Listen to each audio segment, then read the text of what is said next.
எதிர்வரக்கூடிய ஆவணி திங்கள் 2ஆம் நாள் ஆச்சரியமானதொரு நன்னாள். அன்றைய நாளைக்கு ஏது விசேஷம் என்று கேட்டால், அன்றுதான் நம் ஸ்ரீ காரணராஜர் பெரிய திருவோண உற்சவம் கண்டருட இருக்கின்றார்.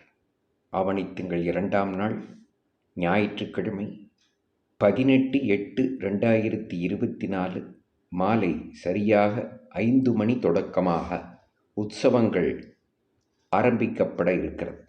அன்றைய நாளிலேதான் நாம் நம்முடைய ஸ்ரீ காரணராஜரிடத்திலே சரணாகதி அனுட்டிக்கக்கூடிய நன்னாள். சரணாகதி பண்ணிட்டோம்னாலே நம்முடைய துன்பங்களெல்லாம் விலகி ஓடிப்போகும், தீயினில் தூஷாகும் என்று ஆண்டாள் நாச்சியார் சாதித்தா போலே நம்முடைய வினைகளத்தனையும் தீயிற்பட்ட தூசு போலே மறைந்து போகும். அது மட்டுமல்ல, அன்றைய நன்னாளிலேதான் காரணராஜர் கேட்டு கண்டும் கொண்டு மரளக்கூடிய 100 தடாக்கள் அக்கார அடிசலும் வெண்ணையும் பிரசாதமாக சேவார்த்திகளுக்கு விநியோகிக்கப்பட இருக்கிறது.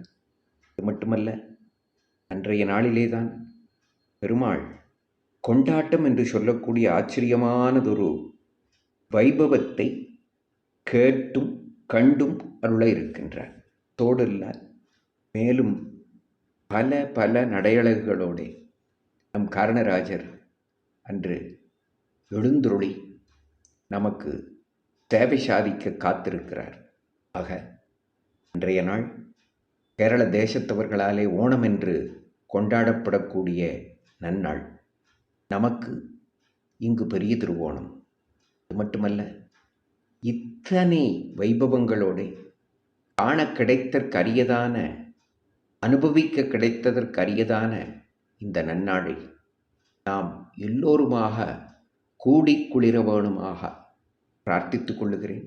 நம்முடைய உற்றார் உறவினர்களோடு, நண்பர்களோடு, வேண்டியவர்களோடு, குறிப்பாக வேண்டாதவர்களோடு கூட வேணும். கூடாரை வெல்லும் சீர் கோவிந்தனான நம் ஸ்ரீ காரணராஜரிடத்திலே சரணாகதி அனுட்டித்து உய்வு பெறுவோமாக என்று பிரார்த்தித்து கொண்டு அமைகிறேன். நன்றி, வணக்கம்.